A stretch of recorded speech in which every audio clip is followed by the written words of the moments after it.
What happened? Holy crap, for real?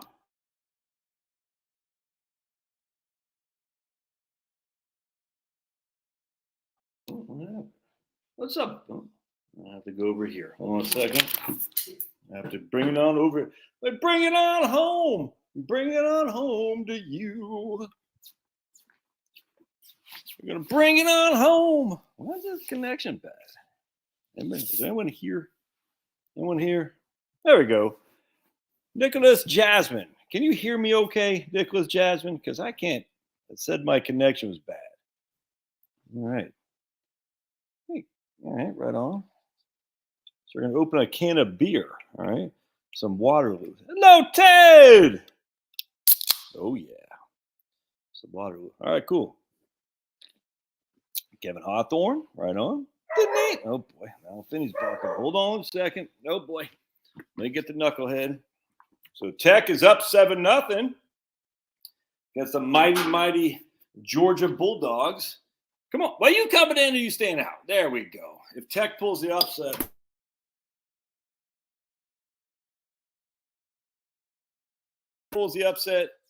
That'd be nuts, man. Hello, Jill. Been meaning to ask, did you finish your basement? Well, we finished it except for the weight room area, where I used to do my videos. But we did finish everything there. The weight room is still unfinished. Michigan won. Yeah, I called it Michigan. Hello, Monica. So it is. I mean, this right here is finished, Jill. This is the basement. And there's Dogman. Hello, Karen from California. I'm very bummed out by stupid Michigan. I didn't care about Michigan. I was going for Michigan. I was very bummed out by stupid Auburn blowing. Dude, LSU beat the Aggies. Yeah, I don't like LSU. Very bummed out by Auburn losing that game. I'm not a big Auburn fan. I just can't stand Alabama. Dude, Auburn had the ball. The punt returner, apparently they put a new punt returner in his first play, and he fell on his tush, and he fumbled. So he's falling on his tush, and the ball landed in his lap, and he fumbled. And then, there you go. Good job, my wife on Facebook. And at Fredericksburg, Tejas, we got Bo D from Tejas. Bo Diddley, where you been? Down in Watertown, drinking gin. And then not only did that happen, but then Auburn had a 3rd and 20. Alabama had a 3rd and 20, and the quarterback got 19 yards. And then they got a first down on 4th down. I mean, this is insane. So then, this is insane. They got the ball 1st and goal from the 8, and it was unfinished for about 5 years ago, Jill. 1st and goal from the 8. And they backtrack. So now it's 4th and goal from the 32. 4th and goal from the 32. But on 3rd down, it's 3rd and 20. A 3rd and goal from the 20. And the quarterback, he runs over the line of scrimmage and he throws a pass, which is a loss of down and a penalty. So it's 4th and goal from the 32. And Auburn rushes 2. I'm telling Liam, I said they can't let any quarterback can pick apart a defense if there's no one in his face. I could not believe they only rushed 2. They had a spy on them, so they had 3 guys that were basically worthless. And Alabama converts on 4th and 32. I was like, and so now Alabama and Georgia are going to play. If Alabama wins, Georgia and Alabama will go to the BCS championship, which pisses me off because that's not fair. It shouldn't be the BCS championship always has 2 SEC teams. So, look, I get one. That doesn't bother me. But I was thinking Alabama would lose, and there's no way they're going to go to the championship with 2 losses because they're just not that good of a team this year. But there's still a good chance it could be Georgia because Georgia, up until recently, hasn't been playing all that well this year. Well, I want to say Auburn peaked with Bo Jackson, man. I mean, what's his guy's name? Cam Newton. I mean, come on. But you can't convert a 4th and goal from the 32. You just can't. It's insanity. And they rushed 2 guys. 2. I mean, I'm just sitting there. The guy had all the time in the world. All you got to do is find any kind of, you know 2 foot. That's crazy. Anyway, can't have that happen, man. So we're drinking beer, Waterloo beer. I don't know if you ever had it. Celtic Mac Jones is a college quarterback. He's not doing very well, man. He's not doing well with the Patriots, that's for sure. What's up, Chris? What's going on in Maine, brother? Tell me how the weather is up there so I can report back to my wife.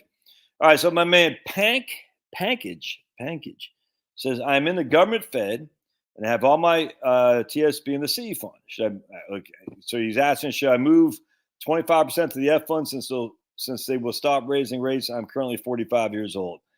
CP. I don't know what that means, Chris. Crappy? CP? Yeah, dude, I can't tell you what to do, man. I mean, you're 45 years old. You're going to put money in the F fund. I get it. I literally understand the sentiment there. I'm 53 years cold, 26 degrees. Damn. Is it at least sunny out? I'm not right now, obviously, but at least sunny. But I mean, if you're 40 something years old, you'd say, I get the sentiment because bonds have so underperformed. They got a significant upside. So if you think that the bonds are going to have a bigger upside over the next 2 years or so than stocks, yes. And I absolutely do. 100% I do. I could be wrong, but I don't see much downside for bonds at all. But I mean, again, that's just short-term stuff. I have, 25% of my portfolio in bonds, and I'm 53. So, I mean, I think it makes sense there, Pankage. I can't tell you what to do because I don't know your specifics. EP writes in, question, for the barbell strategy, does it matter how much each side is up or down when deciding where to draw fund? In other words, if your cash is up, say 0.5%, you still draw fund? No, so no, that's not how the barbell works. So the barbell, your cash is permanently not touched unless the stocks go down. That's it. So I mean, you don't take out money from the cash because the cash is up. If the stocks go up, when I say stocks, it's not stocks. It's your investment portfolio. So cash is fixed. Your vet in like VTTVX, that's the VTTVX, is that right? Or VTV, I think it's VTTVX is a Vanguard 2030 fund. It's got about 55, 45 stocks of bonds, 60, 40, something like that.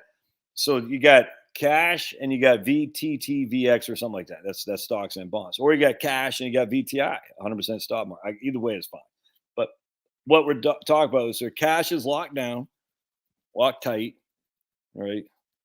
And then the stock portion or the other aspect, your bond stock mix, if that goes up, you take the money from there. If that goes down, you take it from cash. It's literally just that simple. Don't make it harder than it needs to be. By the way, this is that, people say, is that the optimal? I don't know. No one knows what the optimal is because the optimal is yet to be determined. So that guy, Bob Berger, and some got really defensive on my take on Bob Berger suing Vanguard. It's like, you should do some research into what he's suing. I said, I'm not doing research into his stuff. I don't care. I mean, if there's capital gains distributed in a non-IRA account, I don't know how anyone could not know that could happen, but whatever. I don't care. Anyway, but like these guys, Bob Berger says the barbell is not an efficient use of your assets because you're not getting automatic rebalance. Look, dude, when we're in retirement, efficient use of our money isn't what we're striving for. We're trying for protection and sleep well at night.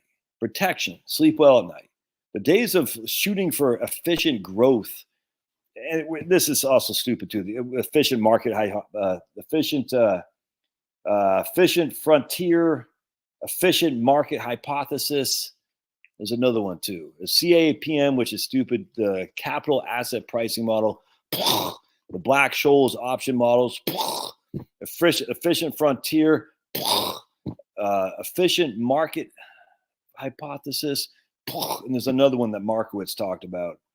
The rebalancing free one. I can't remember what the hell it's called. It's like all these things are so stupid.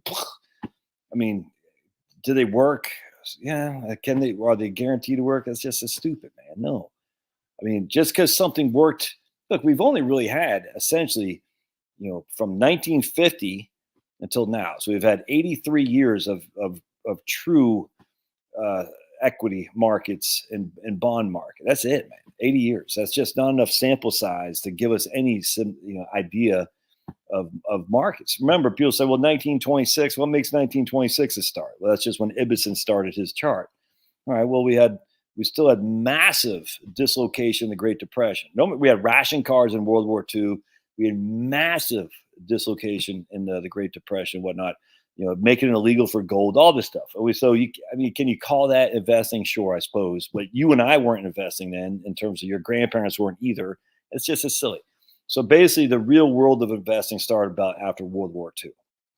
Frankly, it didn't really start until ERISA came around. So ERISA basically got all the private pensions off because they said, you guys are so underserving your pensioners that a lot of these pensions are going to go kaput. And as such, we got to nip this in the bud before all these pensioners are bankrupt in retirement. So that's where ERISA came around. So we really don't have a modern market until about 1974.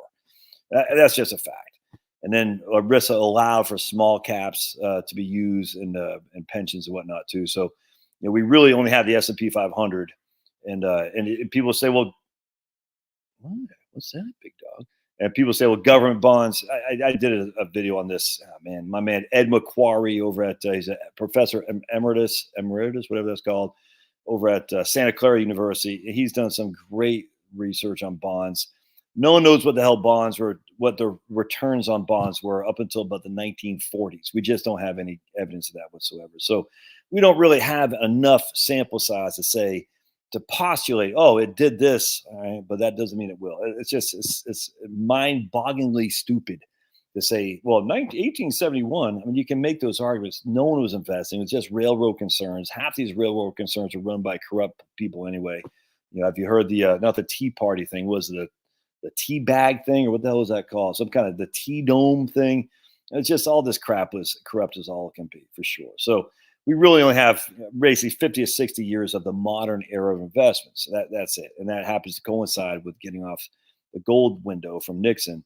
And so, if you look at the 70s, bad decade. You look at 80s and 90s, great decades. You look at the aughts, a bad decade.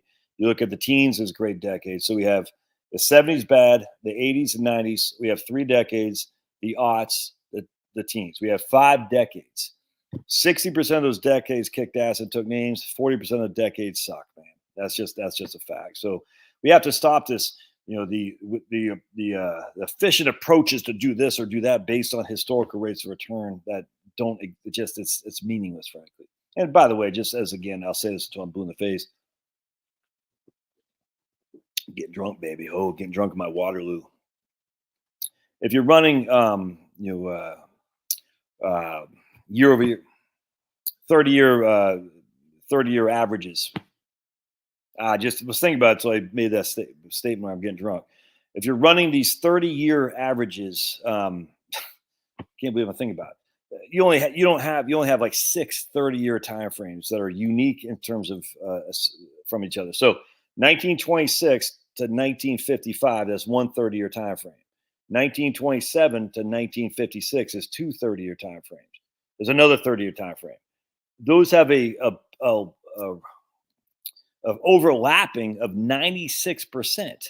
1926 to 1955, that's 30 years in there, but 29 of the 30 years overlap between 1926 and 1950, whatever it's 55.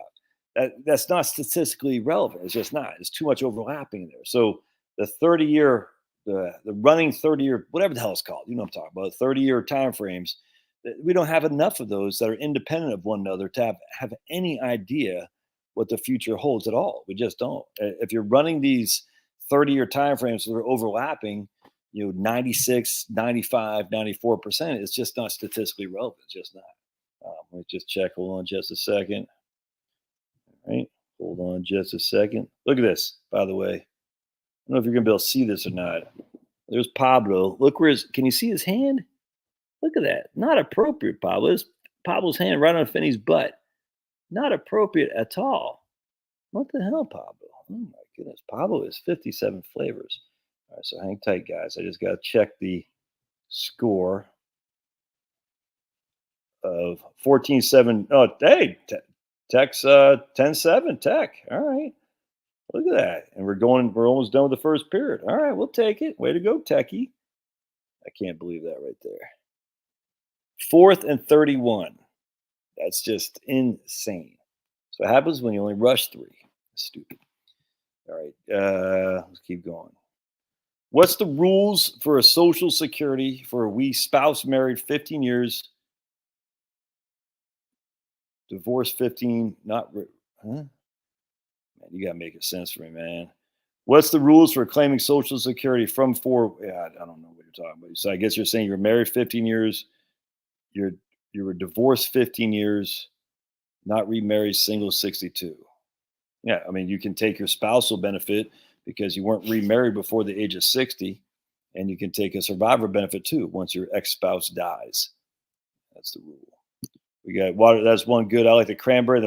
Cranberry and pineapple. Oh, that does sound good, Joe. Orange vanilla. What? Waterloo's got an orange vanilla? Oh man, and a cranberry pineapple. Did you get my email about Vanguard's 2024 predictions? I did. I haven't looked at it yet.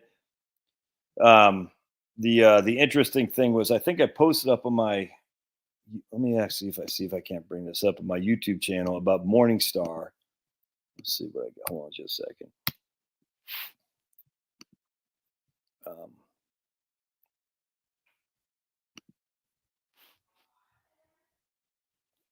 I remember if you're on the Josh Scanlon YouTube channel, the bulk of the people are on the Heritage Wealth Planning YouTube channel. So if you're not seeing the questions, it's not because we don't like you, it's because the bulk of the questions are on the other YouTube channel. All right, so the Heritage Wealth Planning. So let me bring up this right here from Morningstar.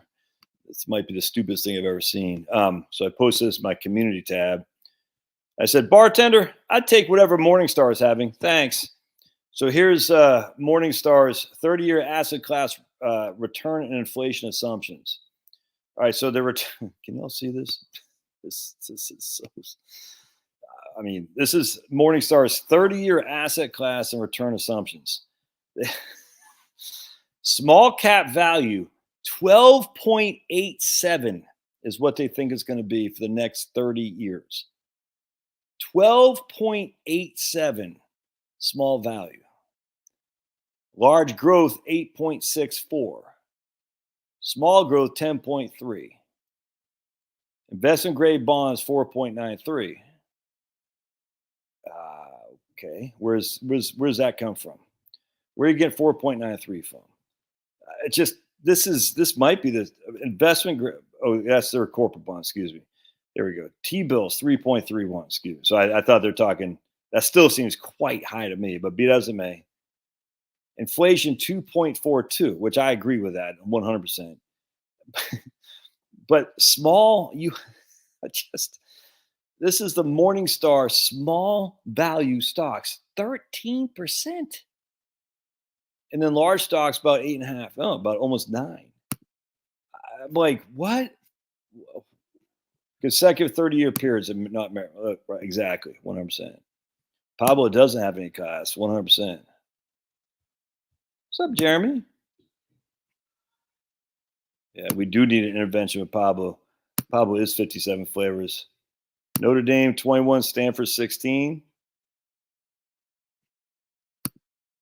All right. Is Morningstar rate of return too high per year? But 100%, man. I mean, no way you should be asked. So let's look at what Kenny sent to me on Vanguard. Hold on a second. I don't know if I got it up here or not, Kenny.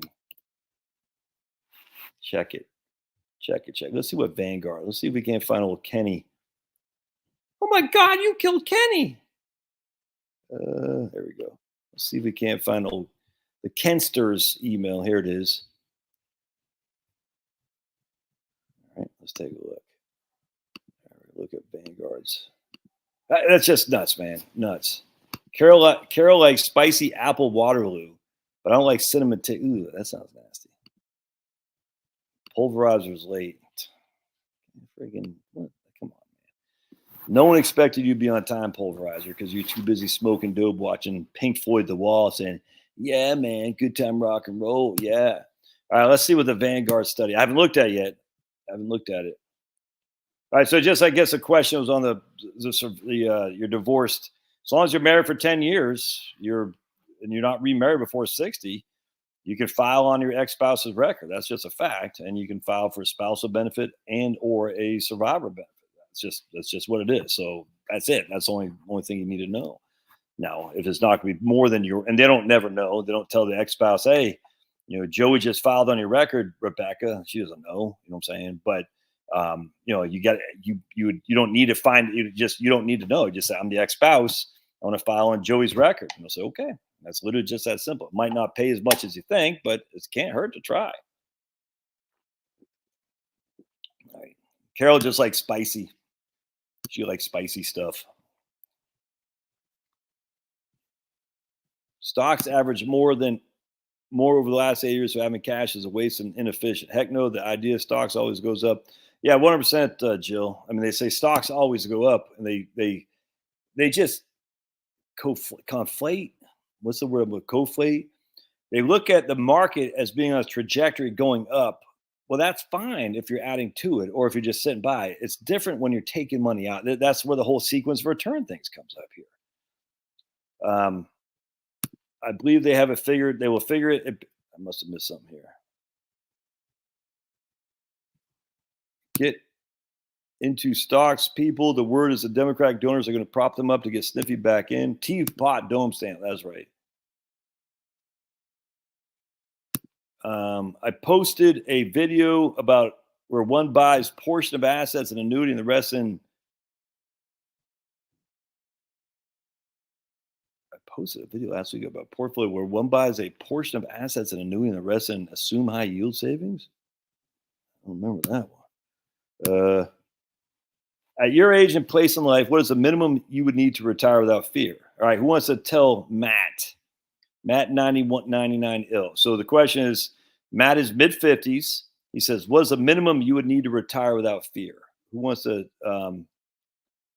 tell Matt what the answer to that is? It's an easy answer. All right. Ramsey is awesome with ending debts. Investment ideas are not my lane. Retirement plans for lumberjacks. I got this email from a Paul Bunyan who wants to ask a question about ox and bear markets. So a lot of people think the word to say axe instead of ask is a black thing, is Ebonics. And those people are wrong. You know who said axe first? It wasn't blacks. It was whites from the Highland country of Scotland, Wales, and Ireland too. The Scots, Irish, and whatnot, they came here and they had their own way of speaking. They're the ones that said IB, axe. Let me ask you a question. It's actually very interesting. You should read Thomas Sullivan. It's documented. So blacks were stealing from us, Scots, Irish, in our English language. Let me ask you a question. That's not blacks. That's us. That's us. They stole from us. All right. So it's very, very interesting. Not that anything to be proud of, I'm saying, but I just find it funny. Like, oh, that's Ebonics. No, it's not. It's straight from freaking, rednecks, essentially, from the South, who came here from high country Scotland, Wales, and then a lot of Ireland as well.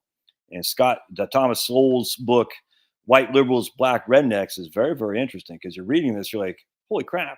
The old white rednecks of the day, it's like literally, you would never know if it's blacks or whites. It's literally the same group of people. They're very flamboyant, very oratory. It's like the black preachers, just like the white. It's crazy. It's like the same people, man. It's nuts. And it's very interesting too. And they like to dance. They like to have fun.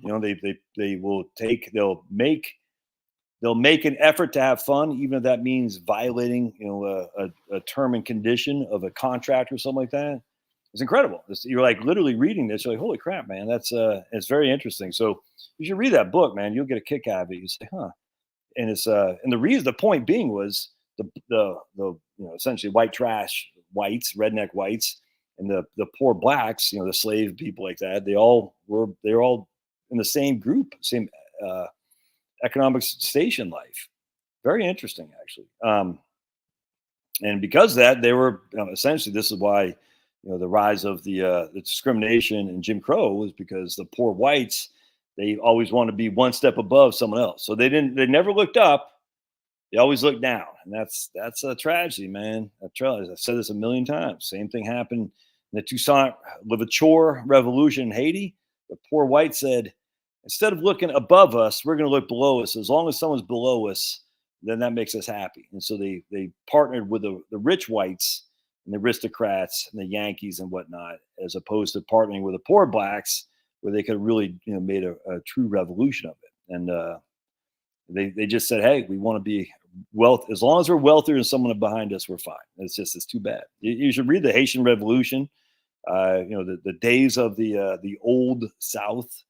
The beginning of the Klan, for instance. Oh, I can't believe the beginning of the Klan. The Klan, you're just asking like it makes legitimacy. No, there's no legitimacy to it. But if you look at the beginning of it, you do have an understanding of where it came from. Because the carpetbaggers, they came down here and they disenfranchised. They stole the land of whites who had nothing to do with the Civil War, but are poor whites. And they basically said, if you do anything, it's no different than January 6th people. And the whites like, what? It's crazy. It's no different than the U.S. going to Iraq. And the Iraqis say, we don't want you here, fighting back. And the Iraqis were the insurgents in their own country. Same thing happened here. The Yankees came down here. They stole the land of the whites. It's just a fact. It's just a fact. And they said, oh, if you fight back, we're going to throw you in jail, if not kill you outright. And they hired a bunch of blacks and the freedmen. And they said, you will do our bidding and basically nip these people, just kick them around if they start rabble rousing. And yet the whites who stood up against that were called the insurgents. It's literally, it's insanity. You're like, but you can, and like, for instance, the senator or the governor of Mississippi, either a senator or governor of Mississippi, was a carpetbagger from Maine. So he comes down here, he steals all these white people land. You know what I'm saying? Does he give it to the blacks? No, he keeps it for himself and his crew. It's crazy. It's freaking. So, oh my goodness, the civil. These, you don't know what a lot of people don't have any idea what they're talking about. They just heard one side of this and one side only. And it's a very disgusting thing when you actually start reading into this. You say, oh, it would have been nice to know this, growing up. You know what I'm saying? To know that the Yankees, because I'm from the North. We were the victors. Joshua Chamberlain, we were good, and everyone in the South was bad. It turns out that's completely fabricated. But no one wants to talk about that because no one wants to be called racist. No one wants to be called anything other than I would have been on the side of the slaves. No, you wouldn't have. The only reason you're saying that now is because that's what all the cool kids say. It's no different. I mean, look, I literally don't care about the Israel-Palestinian thing. I just don't care. It's not. We have a border that's open. Apparently, people can come over our border. We don't know who these people are. Invading army, no one cares. But we're going to worry about the Israeli border or the Ukraine border. I'm like, yeah, I don't care about that as long as our border is being corrupted. Remember, a bunch of young men who leave their country and leave their wives and children behind, that's an invading army. A bunch of young men who take their wives and children with them, that's a refugee force, of fleeing refugees. The people who are coming here are an invading army. We are being invaded 100%. I could care less what's happening in Israel. Could care less. I could care less what's happening in Ukraine. I could care less what's happening in Taiwan. We are being invaded. And that's where we should pay no mind until Israel, Taiwan, Ukraine, until our own crap is secure. And that's all I got to say about the Republican Party. Spend no freaking breath, no ink on it. Ukraine, Israel, any of that crap. Our own borders are being invaded. I don't know why this is so hard, actually. Oh, and by the way, you might pick up some minority votes too, because you know who doesn't like it? Oh, minority voters don't like the freaking people just flooding in over here. But no, Republicans, they're too busy trying to. We know who pays Republican salaries. Why I think Nikki Haley, Candace Owens said it right. Nikki Haley for president of Israel. It's weird. Whenever Republicans need to start raising money, they start spouting off how great Israel is. Isn't it the strangest thing? It's like, wait a second. So Nikki Haley's like, we don't need Israel. We need Israel more than they need us. Like, really? Okay, Nikki Haley. So you should be president of Israel. Then we have all these things. Like I posted something else too. It's like all these people from there's apparently Owen Benjamin's part of CAA, some group that represents comedians and actors and stuff. So a couple actors got banned from CAA for spewing anti-Israel stuff.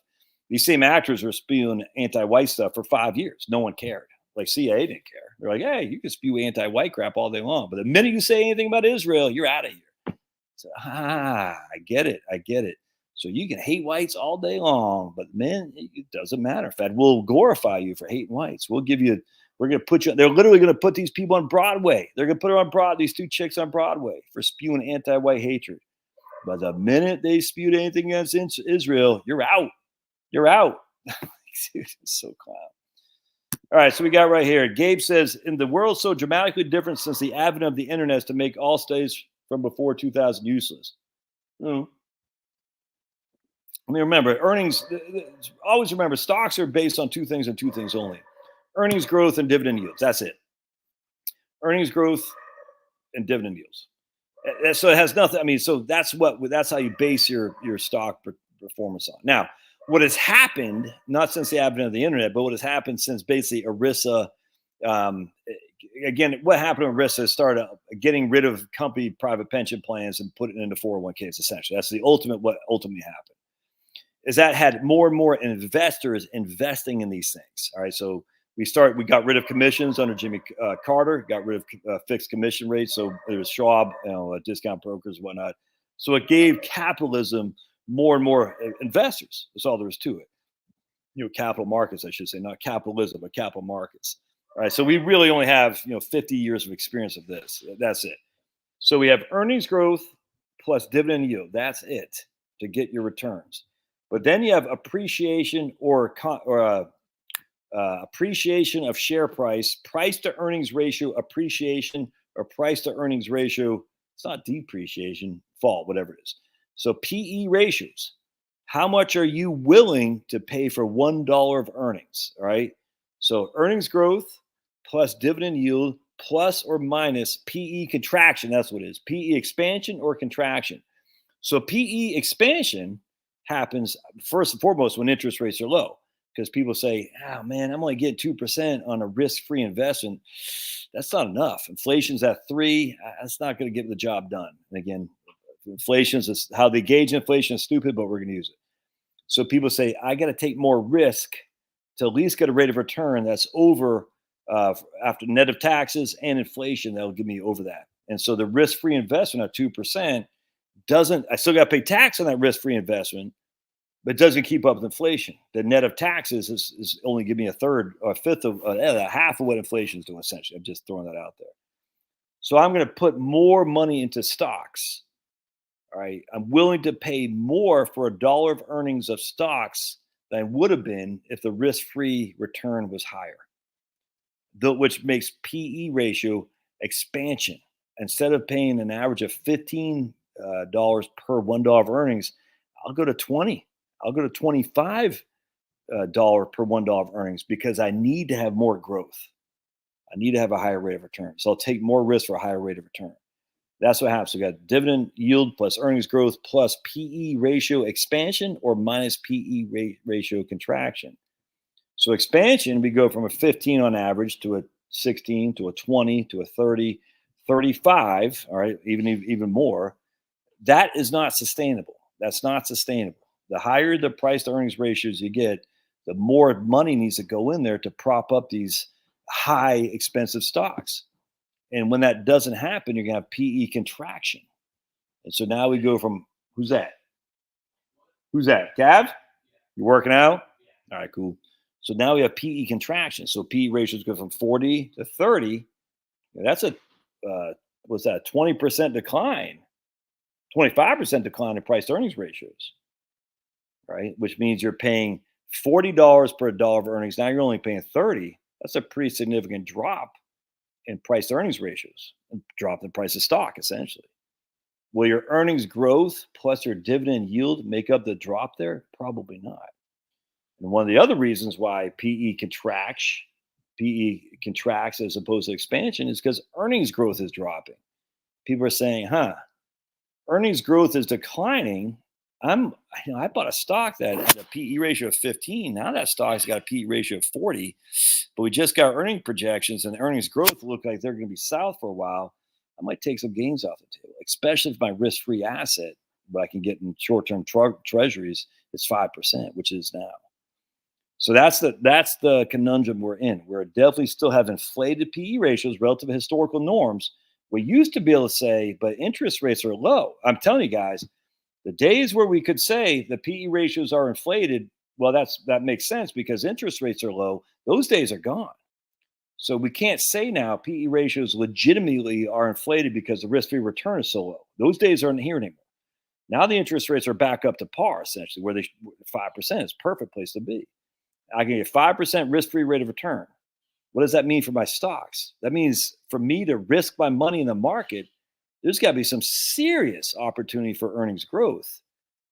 And if there is an opportunity for earnings growth, and one of the reasons there won't be, A, we don't have enough people, not enough babies. That's just a fact. These illegal people coming over, they don't get money. You know what I'm saying? So these are not a consuming population. These are a taker population. So we don't have enough people who can be productive in our American society. All right, so that's one of the reasons for negative earnings growth. Part two is going to be, frankly, electricity. Energy costs as a whole has gone up. That's just a fact because this green stuff is so evil. I tell you, man, all these people, green is evil. The green people literally should be sent to jail. That's just a fact because they are hurting people, destroying people's ability to breathe clean air. It's just a fact. You can look, I get it. We live in the West. We don't have that worry, but people in India and China and all these other and Bangladesh, they do. If they can't get access to clean, reliable electricity, how do they heat their homes? You see what I'm saying? They do it with cow dung, how they cook their food. They do it with wood. Both those things are not good on your oxygen, on your lungs. Tuberculosis is a big issue from that. And on top of that, there's still a lot of these places are still using donkeys and horses and whatnot. What does a donkey or horse do? I think I posted this today too on my YouTube channel about at a European city in the late 1800s. I'm reading this book on Rudolf Diesel, the mysterious death of Rudolf Diesel, from diesel engines. In Europe, the guy was writing that 500,000 people in a Europe town, in Paris, whatever, would have 100,000 horses. Of those 100,000 horses, each one is like pooping 32 pounds a day, and urine is just a huge cesspool of horse poop and urine, which is horrible flies flying around, just horrible diseases spread. And smallpox vaccine stopped that. It was just hygiene. Hygiene is what stops smallpox. It's the smallpox vaccine, such a scam. Hygiene, cleanliness, getting the horses off the road, having internal combustion engines. That way we don't have freaking massive amounts of cesspool of horse dung with the flies attracting and the flies going onto your food and whatnot. It's hygiene, man. And in fact, there's a picture from like 1910. These kids in New York City are playing baseball or stickball or something like that, maybe 1900. And there's a dead horse where the water lane is. So there's a dead horse literally right there where the sewer line is. And that goes into the water supply. No wonder why all these people died of tuberculosis and smallpox and all that, because they had no hygiene. It's just crazy. Never mind people not washing their hands. Anyway, so I wouldn't say that it's useless, but it doesn't matter. What matters is earnings growth projections plus dividend yield. So let's look at the Vanguard one. Let me just bring it up here real quick. Let's see what we got here. Zero rates are yesterday's news. Well, let me share this with you guys. All right. Give me a score on Tech and Georgia. Come on, Tech. Oh, man. Now Georgia's up. Freaking can't stand the SEC. Come on, boys. Ooh, 3rd and 2 at Georgia. Georgia's 20. Tech is playing them, baby. Tech is holding their own against Georgia. That's what I'm talking. It'd be nice to have two Georgia schools being competitive. Like, remember Tech won the national championship in 1990. They won with Washington. Remember that? So Colorado, excuse me. Colorado had Cordell Stewart and then Michael Westbrook. I don't know who Tech had that year, but they won. Oh, man. That's 3rd and 9. It was just 3rd and 2. Oh, they must have had a freaking offsides or a false start. All right, so here we go. Economic forecast. Let's see. Return to sound money. Is Vanguard really saying it's return to sound money? Come on, man. Sound money, that would be implied no deficits. No one's saying there's not going to be any deficits. Come on, freaking Vanguard. A return to sound money. You're saying there's not going to be deficits? You crazy? Bonds are back. Yeah. Global bond markets have repriced significantly over the last 2 years because of the transition to new era of higher rates. In our view, bond valuations are now close to fair, with higher long-term rates more aligned with secularly higher neutral rates. All right. We believe this rise in interest rates is the single best. Man, I could not look. Man, me and Vanguard. Despite the potential for near-term volatility, we believe this rise in interest rates is the single best economic and financial development in 20 years for long-term investors. I could not agree more. Our bond expectations have increased substantially. We now expect U.S. bonds to return to nominal, that's before inflation is factored, but basically between 5 and 6% over the next decade.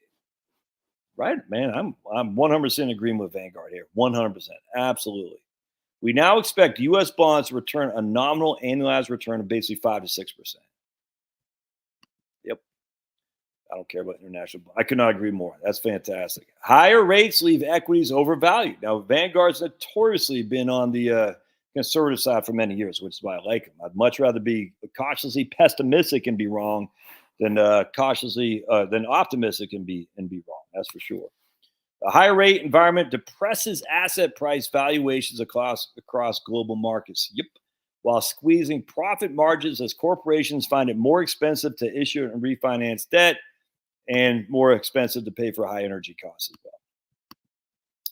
well. As a result, we have downgraded our U.S. equity return to an annualized basically between 4 and 6% over the next 10 years. Are you guys reading this here? We have downgraded U.S. equities to an annualized basically 4 to 6%. We've upgraded bonds to a right there, basically 4.5 to 5.5. Oh wait, that's international bonds. For U.S. bonds, right here, 5 to 6 for bonds, 4 to 6 for stocks. So Vanguard is assuming we'll just say a 5% rate of return for stocks with all the volatility that goes into it, and a 5.5% rate of return for bonds. Now that, my friends, is interesting. I like it. I could not agree more. They just said it right here. We believe the rise in interest rates is the single best economic and financial development for 20 years. I completely agree. What, man? U.S. equities have continued to outperform international peers. Yeah. The key drivers of this performance have been valuation expansion. Remember, I talked about PE expansion, PE contraction, valuation expansion. You're paying more for a dollar of earnings in U.S. stocks.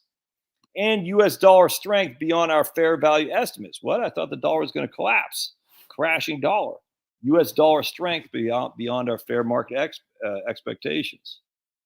Tech got a field goal. All right, 14-13 Tech. If they can go in the half, only down by 1, that'd be a big win. We project 10-year annual returns for about 8% for non-U.S. developed stocks and about 7.5% for emerging markets. The global equity risk premium that emerges from current stock and bond market valuations is the lowest since 1999-2009. The spread between global equity and global bond returns is expected to be 0 to 2%. Wow. That's good stuff. That's a good stuff, Kenny. Appreciate you sending that to me. That's a big deal. Let's see what you guys think about that. That's a big deal, man. I'm in Tupelo, Mississippi.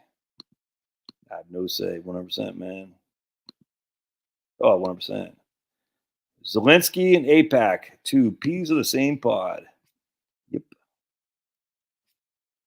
All right. So if you're making 5 to 6% on cash, is here to stay for the? Can you think of a case scenario where a retired would use their Roth to capture the? Yeah, absolutely. Maybe I'd be thinking about it. If I can make, yeah, right on, not too shabby. If I can make 5% to 6% on bonds, Roth is fine. That's tax free. Now, remember when if you guys did my course, you'd recognize I said no bonds and Roth because you're only making 1% to 2% back there. Now it's a whole different ballgame. Now, bonds, in my opinion, bonds have more upside over the next 2 years than stocks do, for sure. 100%. I could be wrong. I don't know. But bonds look great. So if I can get more upside on bonds for the short term, and I can get that tax free in a Roth, absolutely.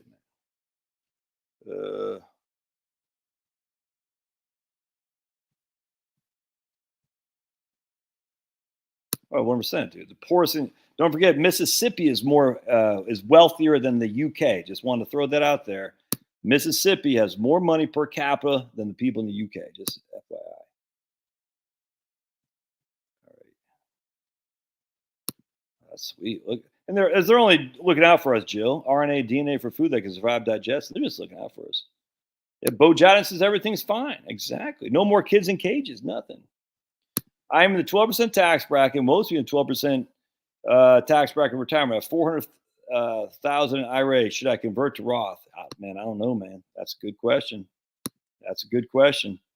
I don't know. You're saying you're going to be in the 12% in retirement. I don't know. Good question there. But remember, just because you're in the 12% tax bracket, you don't want to look at the actual marginal tax bracket. You want to look at your effective tax rate. All right. So if I pay tax, if I had, let's for simplicity, if I have $100,000 of gross income and I pay $10,000 of taxes and I'm married filing jointly, I'm in a 12%. I'm in a 12% tax bracket. Yeah, because it goes up to about 125. I'm in the 12% tax bracket. All right. What's my effective tax rate? Well, my effective tax rate is 10. My marginal tax rate is 12. All right. So I have $100,000 gross income. I pay $10,000 in taxes. My effective tax rate is 10. Right. Your effective tax rate is how much tax you pay on your gross income. That's your effective tax rate. My tax bracket is 12. So I have $25,000 I can convert and stay in the 12% tax bracket. What does that do? Well, it doesn't. I mean, it goes. My effective tax bracket would so that 25,000 I'll be taxed at 12%. So what's that? Could be another $2,500 or something like that. A little bit more. We'll just say $3,000 for simplicity. So I have $13,000 of taxes on $125,000 of income. So my effective tax rate is still less than 11% here. My marginal tax bracket is 12. My effective tax rate is less than 11. So now I've got all those taxes behind me for that extra 25,000 I converted to Roth. What will my future tax bracket be? So you're saying your future tax bracket will be in the 12%, but don't forget, if you have, like I just did the video today, I showed these people making $80,000 a year, not one penny in tax. Not one penny in tax. Why? Because the bulk was coming from Social Security. The more you have in retirement account distributions, the more not only is that subject to tax, but your Social Security is subject to tax. That's why it's called the tax torpedo. You're saying, I'm going to take $10,000 out of my IRA. That $10,000 being subject to tax.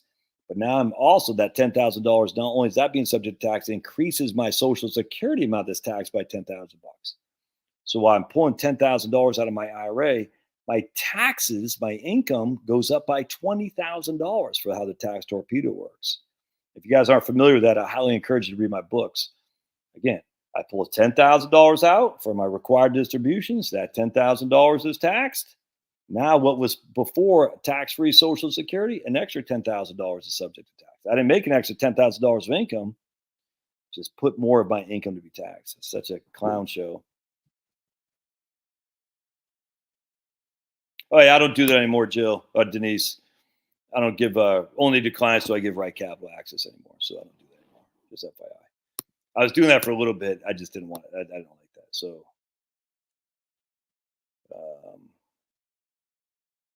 teach at Ole Miss and plan on retirement 4 years. Right on. It's just on Heritage Wealth Planning, heritagewealthplanning.com. I think that you did well explaining some bases like the stocks are overvalued. So we want to capitalize on by investing much more.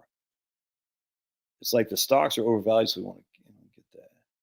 If we can bring the rest of the world as producers, consumers, and investors in the economy, the markets can continue to expand.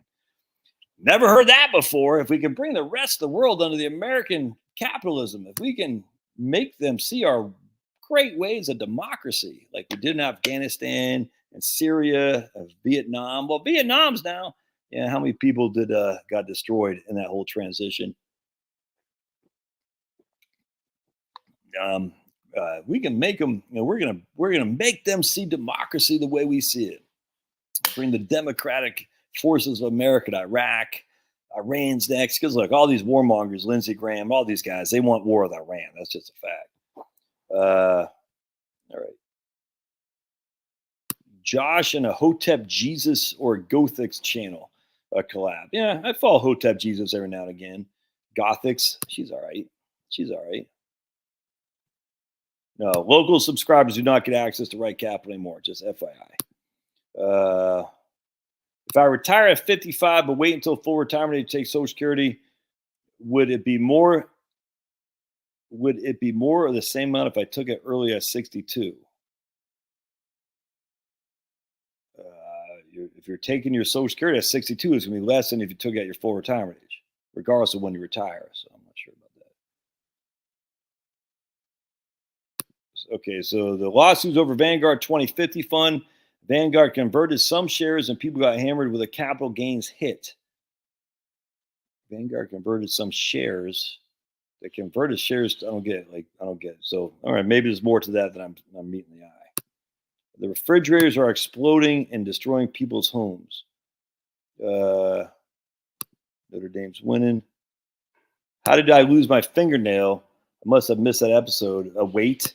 I was racking weights. So I rack a 45-pound plate, and it just, my rack crushed it right there.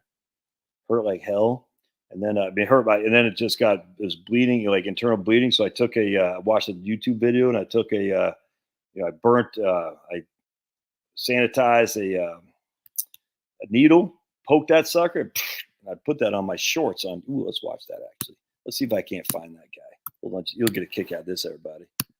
You'll get a kick out of this one. Let's see if I can't find that on my YouTube channel. I'll if I show my own videos, I'll get if I show my own videos, I'm going to get a channel strike for copyright infringement. Let's see if I can't find that. Oops, shorts. Hold on just a second. You like this?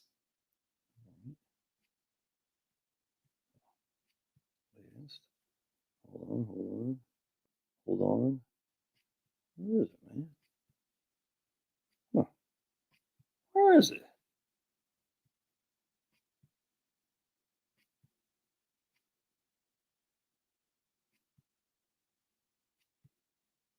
I thought I had it on my shorts. Maybe not. Oh, man. That's not it. That's not it. That's definitely not it. Not it. Not it. Nope. I guess I don't. I thought I had it on my shorts. But did I take it down? I know I did. No, not there. All right. All right. Josh, did you know Freon in refrigerators since April 2021 is now a Biden climate change rule? They're manufacturing R60 butane to all cooling. U.S. consumers are in danger.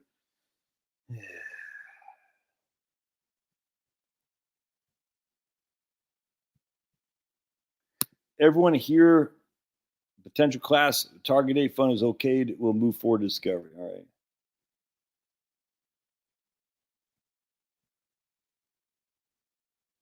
Regardless of people's race, I always tell them it's up to you to make your life better. Not anyone else. I don't consider that racist. Well, they will say that's white privilege talking, Vern. You're white privilege. That's the fact you say there. That's white privilege, man. That's what they'll say. How dare you? Bonds are simply a loan for which you get a fixed interest payment. So the term is loan, then you get that amount loan back, much different in a bond fund. Yeah. All right, cool. There we go. I think we're. Mom, Scott Irish. I never heard axe. Lots of y'alls, though. Well, this is back in the 1800s. My husband is retiring in 4 years at 62 because he's a steel worker and his body can't do it anymore. He has a pension plus ESOP. I want to sell your house and rent and live on the dividends. Your thoughts? Sounds great to me, Grace. 100%. I don't know if I'd be renting, but for the next year or two, absolutely. Why not? Sounds great to me. I'm a big fan of that. 100%. I'm actually reading a book. What's it called? By Peter Drucker. The ESOPs Peter Drucker would call socialism, which I kind of chuckle at. ESOP's employee stock ownership plan. He goes, basically, when employees own the means of production, that's socialism. And I just said, it just shows you how silly these words are. So if your husband has as an ESOP, that he's partaking in a socialist endeavor because the employees own the means of production. I'm just like, when you actually think about it like that, how stupid is that to say that's socialistic? You see what I'm saying? It's like, you know, that's what socialism is. The employees own the means of production. That's just a fact. And employees being your husband and his crew who own the company. I just think we get really caught up in this wordplay. I'd much rather have a company owned by the employees than owned by Mitt Romney. That's for damn sure. The Monte Carlo simulations, what do you feel is an adequate risk? I am good with 80%. Yeah, 80 to 90 is a sweet spot. Anything over 90 means you're not spending enough. Anything under 80 means you're probably going to have to tighten your belt at some point for sure. So 85 is a sweet spot. Expenses, 100%, man, 100%. What's your spending? Yep, as much as spend. Exactly. Your debt, your expenses. I was watching it after the exactly after watching that Auburn Alabama game. I'm just like footballed out. I don't have as much. I can't sit there and watch football the way I used to. It just, frankly, it wastes time. There's no other way around, and it frustrates. I'm not gonna lie to you. I mean, watching the Auburn Alabama, I don't even care about Auburn Alabama. I just can't stand Alabama, but I don't care about Auburn. But even that wasn't getting mad. It's just like, dude, it doesn't bring happiness to me. It's my kids here, and I enjoy watching my kids and stuff. But then he went upstairs, and my wife's watching Tech in Georgia. But it's just not that fun. It used to be. I mean, I don't even think I ever had fun in it, but it was an escape back when I was a kid. Now I don't need it to. I don't like escaping. I like my life. You know what I'm saying? So now that my life is good, the escape is going to watch football that makes me frustrated. Like, why do that? I can read a book. I was playing basketball with Liam earlier. I was hitting the gym earlier. You know what I'm saying? I can spend time snuggling with my wife. Snuggle. If she'd snuggle back, if you know what I'm saying, but she's not. She's like, yeah, you can snuggle all day long with somebody else. I'm not snuggling with you.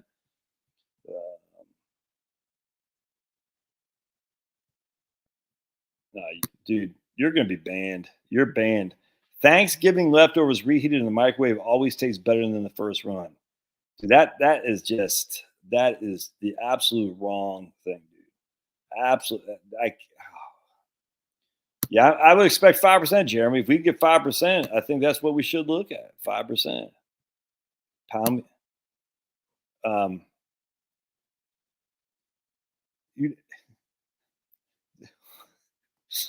right, Vern.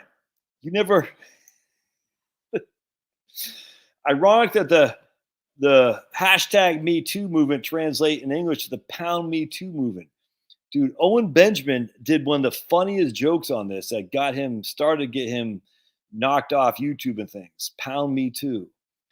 Dude, you got to look up Owen Benjamin's Pound Me Too joke. I'm sure you probably can't find it on YouTube. You probably find it on Rumble. Let's see if we can find it on YouTube. I bet you can. Owen Benjamin. Oh, dude, it's so funny. Benjamin.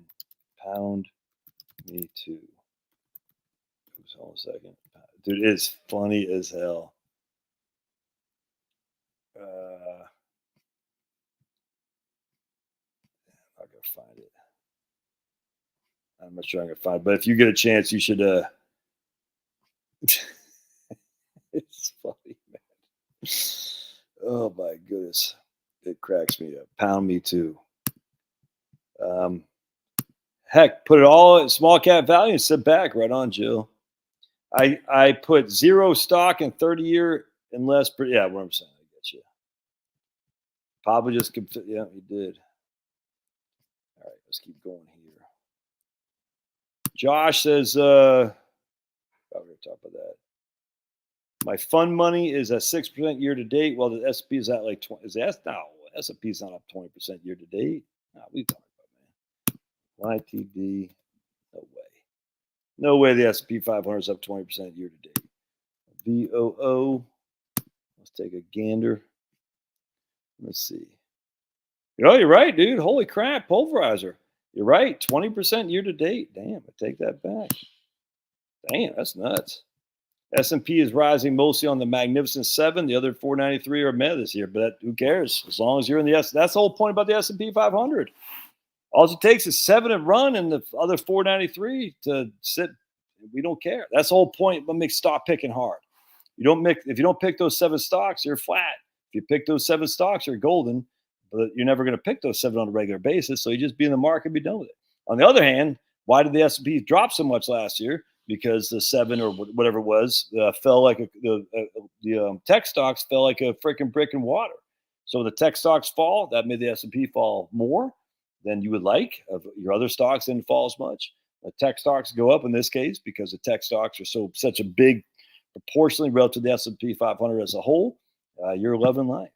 That's the drawback of the S&P 500. It's much more volatile because all it takes is 5-10 stocks to make it freaking to make crazy gains. On the other hand, all it takes is 5-10 stocks to get crushed. Just like happened in 2000, 2001, and 2. And don't forget, dividend stocks didn't get crushed in 2000, 2001, and 2002. But the S&P 500 as a whole did. Why? Because the tech stocks that became bigger and bigger proportionally, the S&P 500 just got smoked, and as such, they all went down. The S&P as a whole went down. What bond fund would you recommend for a retirement portion of a portfolio? Yeah, I can't make that kind of recommendation on a specific fund. I like government bonds, man. So a government bond fund, that's what I recommend for sure. Turned 70 this month, says Scott, Texas. First SS check will revive next month. Still working. My PIA to continue to go up, my increased earnings? Absolutely. Yes, sir. Assuming that you're making more now that will take off an earlier year of work, sure, absolutely. Elaine Floyd, who does a savvy Social Security program on Horse's Mouth, is like you, Scott. She's like 73 now. She's still working, and as such, her Social Security, her PIA, goes up every year because her working now is 73, making pretty good money, is replacing the years when she stayed home to raise her kids. As such, her PIA is still going up 100%. Well, bonds were crushing at 6 to 8. Well, stocks were doing even better. Yeah, that's true. That's what bonds will do. Bonds will most likely underperform stocks when stocks are going up, and they'll probably outperform stocks when stocks are going down. Yeah, it depends on your earnings sister. 100%, man. That's exactly right. Nicholas Fund has done oh boy, here we go. Nicholas Fund has done 19% for the last few decades. All right, so so we should invest in it because it's done so well in the past. As I always say to people when I'm doing my investment course that I'll be working on explicitly in December. I'm not taking any more clients in December. I'm going to show you how that can make you go crazy. Remember, guys, when we're pulling money out, the volatility is what kills you. The averages mean nothing when you're pulling money out. When you're putting money in or you're sitting stable, that's fine. Averages are fine. When you're pulling money out, it's the volatility that gets you. If you can start in 2000 and then a CGM fund, a guy named Hebner, I forgot his first name. I want to say Bill, but I don't think it's Bill. I'm writing about this. CGM fund, Focus Fund, I can't remember. It averaged 18.4% a year in the aughts, 18.4. But if you would have missed out in 2000, I think it's 2 and 3, you lost money. It's just that simple. So while the 10-year average was 18.4%, if you would have missed out on these 2 years at the beginning of the decade, you actually lost money. It's crazy how that works. But the averages were great. It was, but you missed out if you missed those years. The USA Gold and Precious Metal Fund, it averaged 25% a year in the aughts. The next 10 years, it got destroyed. I'll talk about that in my investment course too. Yep. Big win, man. Big win. Exactly. And I wish Auburn would have won. I'd like to see Georgia Tech win. It will be a good day. 12% gone in a couple years. 15% is going up. 12% gone in a couple years. 15% and going up over time, in my opinion. I'm not sure what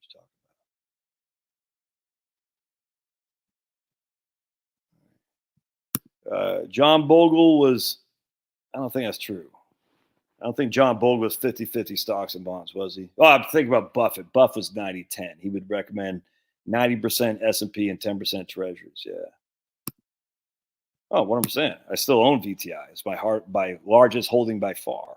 Yeah. Why would today's market change my opinion on VTI?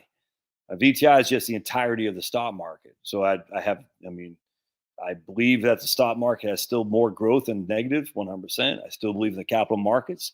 I still believe in earnings growth will be positive, and they're still get a dividend yield.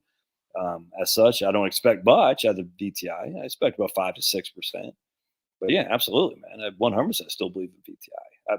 That will never change without question. Resolve myself to living the 22% tax bracket. Yeah, but yeah, right on, man. Nothing wrong with that. Yeah, give the Caesar what Caesar's, man. Give the Caesar what Caesar's. Um,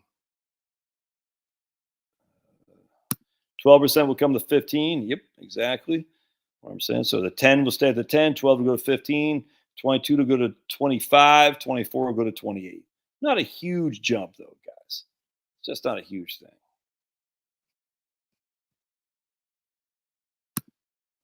Uh, Iowa State and Kansas State in a snow bowl. Ooh, that sounds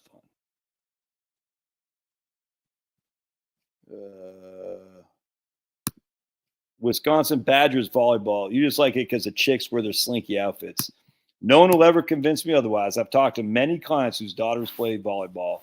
No one will ever convince me otherwise that they did not tell those girls to wear those slinky shorts so they could show some skin. I'm telling you right now, it's a sick society, dude. It's sick. There's no other way around that. Why would those volleyball girls need those slinky shorts? No one will tell me that it's not other than sex appeal, without question. The men don't wear those slinky shorts. Same kind of thing with cross country, not cross country, a track. Why the girls wear that like tiny outfits? You know what I'm saying? I mean, some of these chicks are hot. Don't get me wrong, man. I mean, they're freaking gorgeous to look at, but it's all sex appeal, and it's sick. It's a sick society that we. How come basketball girls don't wear those slinky shorts? You see what I'm saying? In the lacrosse, so we got lacrosse. They wear attractive outfits, attire. You know what I'm saying? That's very that makes them look very attractive. A lot of tall blonde girls who play lacrosse. A lot of tall blonde girls who play volleyball. You know what I'm saying? And the softball teams and the basketball teams don't wear that kind of stuff. Wonder why? It's all sex appeal. 100%. That's fine, dude. Look at that. That sucker's good to go, man. No big deal. I thought it was on a UT channel. It was disgusting. What are you talking about, Penelope? What's disgusting? I thought it was on a UT. Tell Charlotte I need to see the ladies in the nail salon. No, that'd be like Ravi Zacharias. R.I.P. Ravi, but should have kept in your pants there, big guy. That's too bad. Too bad. It's tough for a Christian because any mistake a Christian makes, everyone bashes on him. So Ravi Zacharias, he looked like he made some mistakes with the ladies in the massage parlors, and that's too bad. But a minute a Christian makes a mistake, especially a Christian apologist who's been known over the world, man, people are not forgiven. Same people are looking at pornography all day long. Same people are freaking cheating on their wives. Same people are doing this. But man, a Christian does something wrong. Is likely that below current interest rate callable secondary. Is it likely that a below current interest rate callable secondary CD or bond will not get called? Yeah, if it's below interest rate, it's not going to get called. 100%. Things are going good. Look, my man, Vinyl. Oh, you haven't been by for a while? All right, Vinyl. Things are going good. What's going on in Connecticut, brother? ESOP workers gave a pay cut to a troubled company. Were given a stock return. When the company goes under, the workers end up with nothing. Yep, that's true. On the other hand, when the company does well, the workers end up with a lot. There's Kelly, right on. I still have my 401k still in Vanguard money market, getting about $2,400 per month. Look at that, man. Look at this. There's my man Kelly, Cotton Kelly, who's crushing. By the way, Kelly had a dog. I'm sure it's Kelly, right? So Kelly had to check this out, man. Kelly had a dog. He didn't want a dog. The dog had something wrong with his eyes, and it was going to cost $5,000 to fix. Kelly says, "No way, I'm paying $5,000 to fix my dog's eyes." Did Kelly pay the $5,000 for his dog's eyes? Yes, he did. Was Kelly saying that's the best expense he ever had? Yes, it was. The dog didn't live much longer after that, but he still says that's $5,000 I'm glad I spent on my dog's eyes. Even though he didn't even want a dog or whatever. He's like, I don't even want a dog. I guess his wife got one or something like that. He fell in love with his dog. $5,000 to fix a dog's eyes. How awesome is that? Dog. You guys want to see something funny? Check this out. So Chloe works when she's off from school. She works at a vet, not a vet place, like a kennel, a dog kennel place. You know what I'm talking about? Check this out. She sent this to us. This is the funniest thing. If I can find it.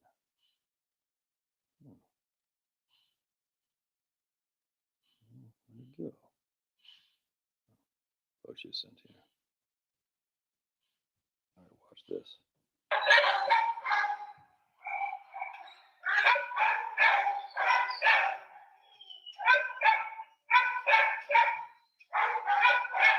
That dog just loves Chloe. It's so cute. Oops.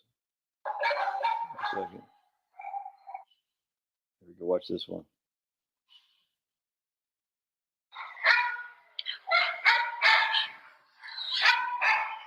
Look at that. The dog just loves Chloe.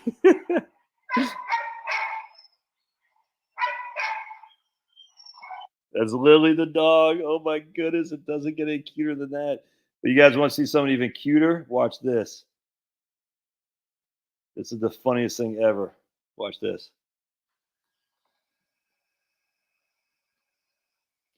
Is he dead?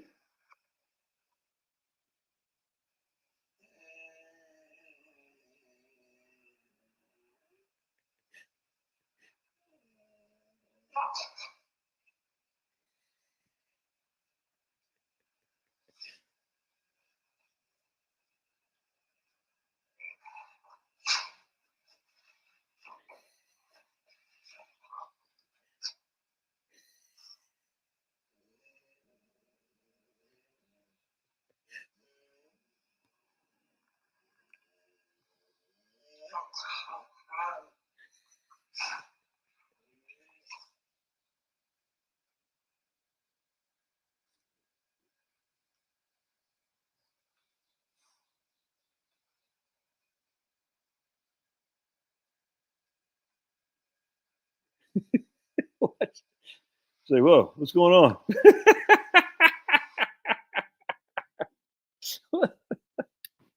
Oh my goodness. Yeah, gave up watching football in 1971. Say thousands of hours, 100%. Charlotte was snug after the Georgia Tech game. I don't think so, Denise. I don't think so. In 30 years, everything will be completely different, 100%. No, I'm using 3% right now for government bonds. That's what I'm using. 4% for corporates, 3% for government bonds. Oh, yeah. I mean, that's the issue. When this Magnificent Seven collapsed, there goes the S&P, 100%. Exactly. So the question is, I mean, you're getting all these gains, then you take some of the gains away, but then you see what I'm saying? It's historically, again, we don't have a huge record here, but you gain two, you lose one. You gain two, you lose one. You gain two, you lose one. Can't stand Jim Cramer. He's a freaking commie scum, and he should be sent to jail. Anyone who advocates the military going to jab us can kiss my big fat behind. And if I was ever president, I'd say, you're going to jail, Jim Cramer. You want to violate my rights with your crazy commie crap? I want to violate your rights with my stuff as well. You advocated on national TV, the military needs to jab people. And you are, my friend, a scumbag. And under my presidency, scumbags will be in prison. That's just a fact. I mean, I haven't played in a long time. I don't even have any calluses on my anymore. I literally haven't picked up a guitar in probably 10 years. I was not any good. I could play a little bit, not much. I just enjoyed it. I got my amp. Just playing like Into the Void by Black Sabbath and whatnot. I always want to learn how to play that. And I play a couple things, but not any good. Apartment buildings all around me giving like whoa, look at Andrew. Apartment buildings all around me giving 2 to 3 months rent free now. Ooh, that's crazy.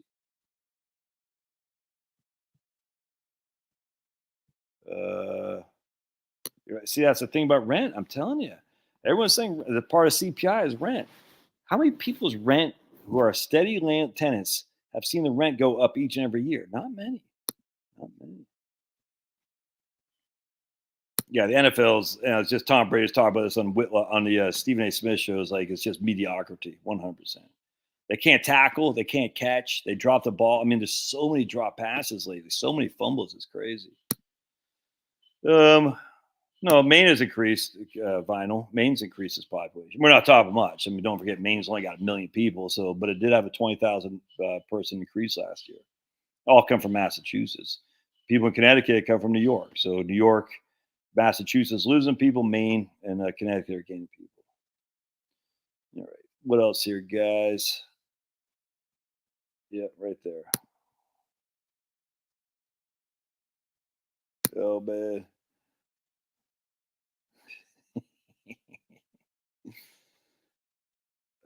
Yeah, I don't know. I mean, this isn't a tough job, man. I mean, I like it. That's the thing. I mean, literally, it's just I haven't shaved, I haven't showered at all today.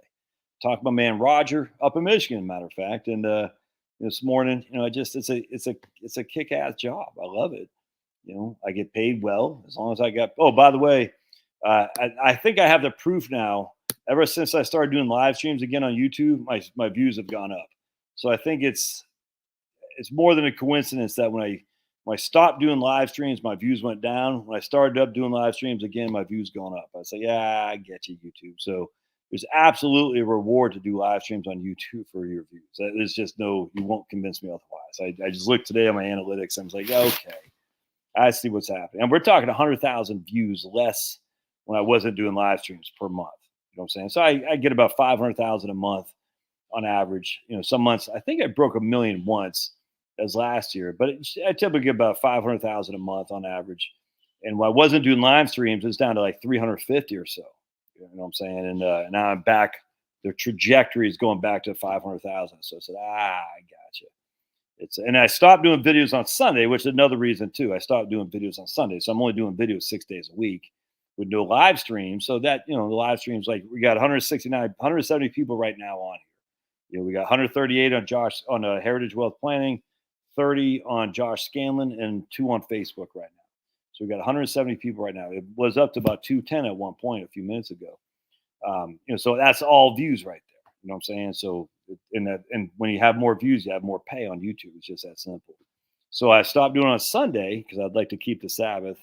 I started doing my live streams again, and then my views have gone back up. So again, I only have 6 days a week, whereas before I was having 7 for views, and then I'd say average 20,000 views a day. You know what I'm saying? So whatever that is, 20,000 times 30. But if you take out Sundays, you know what I'm saying, and you took out live streams, there you go. Maybe 15,000, 20,000 a day. I wear short shorts. Yes, you would, Jeremy. And frankly, if you did, college volleyball would get a bigger audience. It'd get a bigger audience. Say, look at sexy Jeremy, his shaved legs. Like, oh, just that having coming out of my mouth, I literally feel like I just puked in my mouth. I haven't said that. All right. I wore spandex as a speed skater, but that was for aerodynamics. Ugh. My man's a firefighter in Louisville. They just created a 5-year lump sum up front. They create a 5-year lump sum up front, then about $3K a month for the rest of my life. Seems like an automatic decision taken.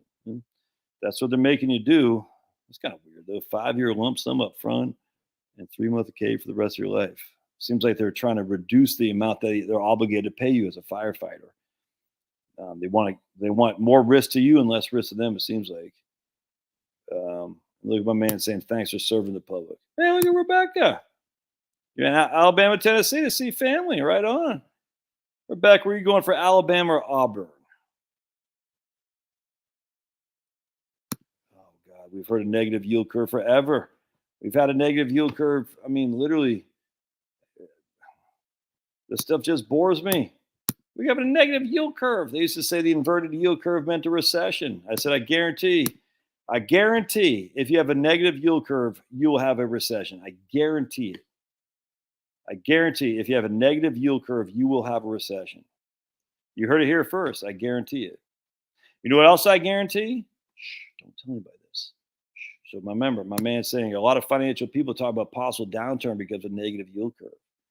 Don't tell anybody this. Shh, shh, shh. If you eat carrots, I guarantee you will die. Don't tell anybody. Just between us crazy kids. If you eat carrots, I guarantee you're going to die. Okay? Thus, Negative yield curve. I guarantee there'll be a recession. Shh. Just keep that between us. My mom is president of the HOA, and of 8 tenants, 3 don't pay. What? Holy crap! Are they squatters?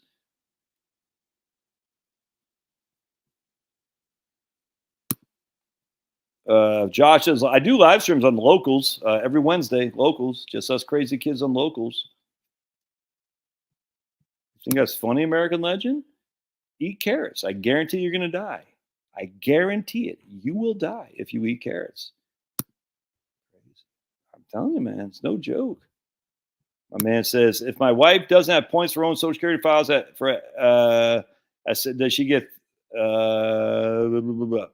So she'll get, yeah. So if she has, she'll get. I don't know the exact amount, but if she files S-62, it's going to be reduced. Yes. So right about what you're saying, 100%. So about she'll get a third of your PIA. Yes, that's right, about a third.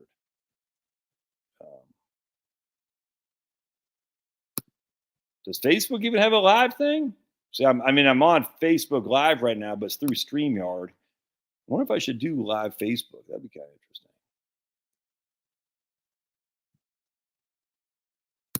Yeah, but I'm not that because I'm not a millionaire. Main population about 1.3 million. Right on, Jeremy. Pablo Defense Secretary. Absolutely.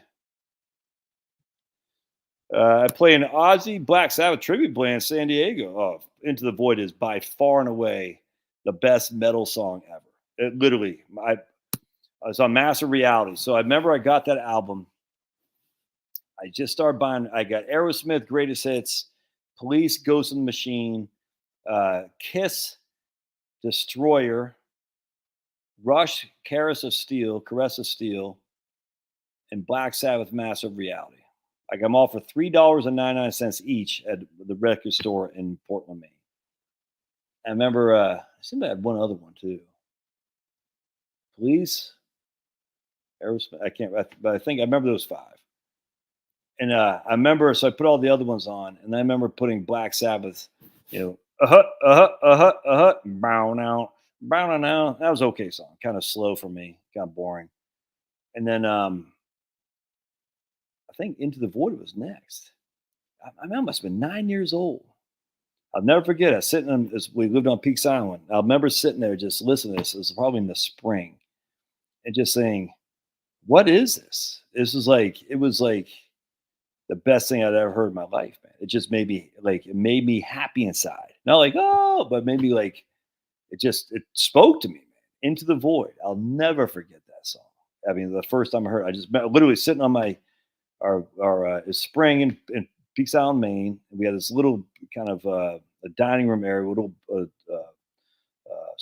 LP, whatever, long player right there. Put the record on. I was like, I'll never. Sweet Leaf didn't do much for me, but man, Into the Void. I said, oh, I must have heard that 1,000 times right there. I was like, this is just freaking fantastic. Oh, that was so good.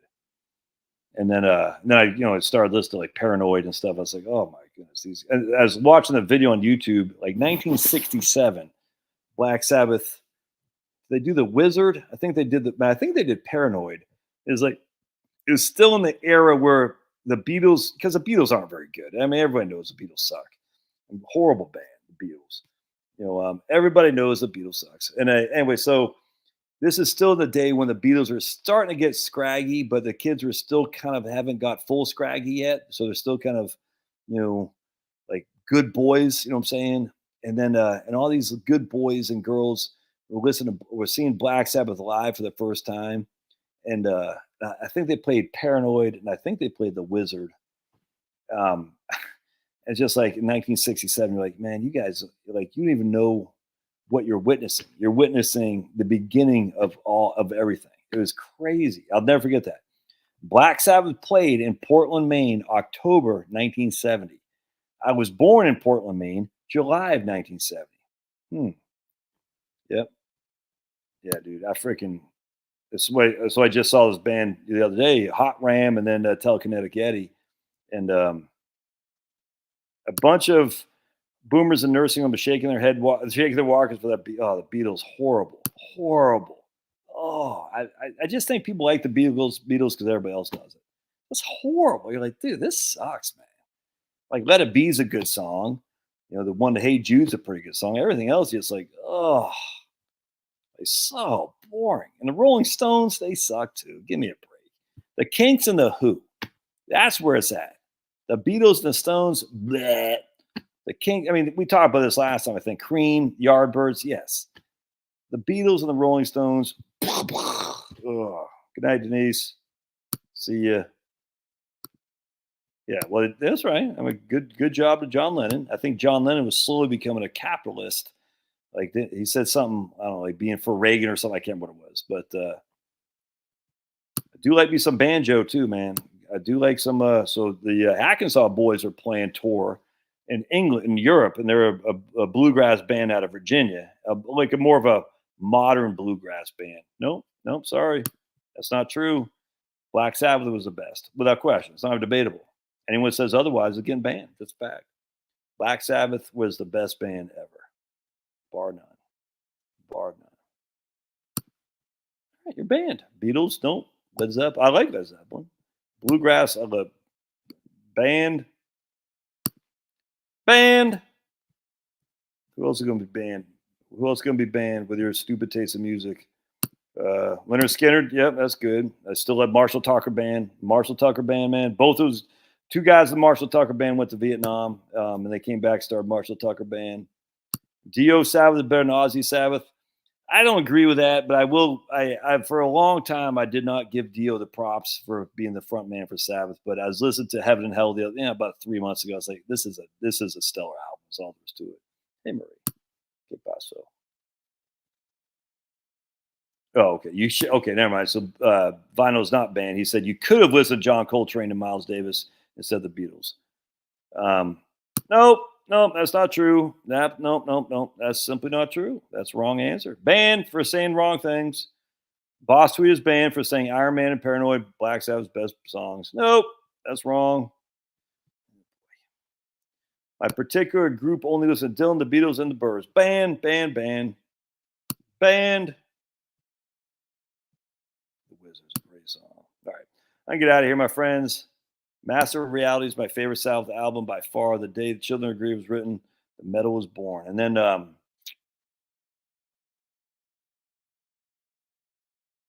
Lord of this World, Evil Possessor. Have you guys ever listened to the lyrics of Lord of this World? Lord of this World lyrics. It's freaking insanely good. Your world, I'm not going to, Lord, you think you're innocent, you've nothing to fear, you don't know me. You turn to me in all your worldly greed and pride, but will you turn to me when it's your turn to die? Your world was made for you by someone above, but you chose evil ways instead of love. You made me master of the world where you exist. The soul I took from you is not even missed. Yeah. After Forever, that's right here. Oh man, so check these lyrics out from After Forever. After Forever. Have you ever thought about your soul? Can it be saved? Or perhaps you think that when you're dead, you just stay in your grave. Is God just a thought within your head, or is he part of you? Is Christ just a name that you read in a book when you were in school? Right? When you think about death, do you lose your breath or do you keep your cool? Would you like to see the Pope at the end of the rope? Do you think he's a fool?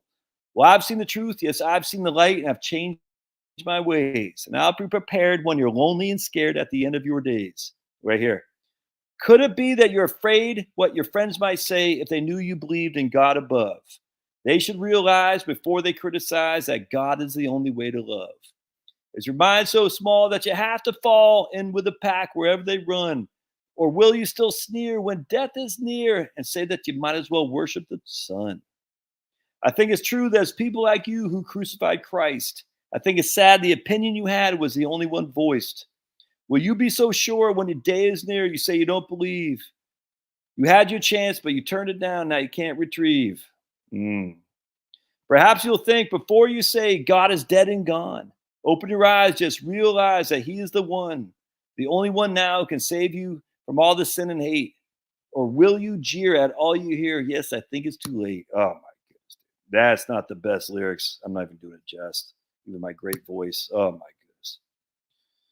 All right, amigos, we can get out of here, man. Go watch the rest of that Grand Funk. They're a pretty good band. Not as good as Black Sabbath. Geezer Butler's lyrics. Yep. No, 100%. Ozzy never. Ozzy just wanted to get stoned. Yeah, absolutely. Can dividend ETFs still work after retirement? 100%, man. Do I say I love? Don't say that you love me, dude. Did you just not hear those lyrics, Jill? How can you say it's too dark and evil? It's crazy. That's not dark and evil at all. That's freaking man. Hungry Eyes by Eric Cartman. Oh, I don't know who that is.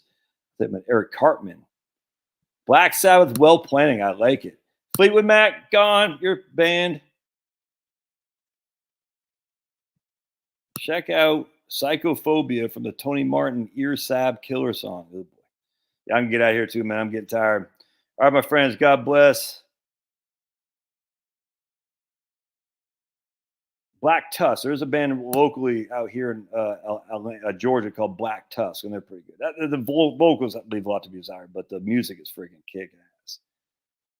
All right. Go watch Georgia Tech. All right. God bless. I'm going to get out of here. Thanks again. Appreciate y'all being here. See ya.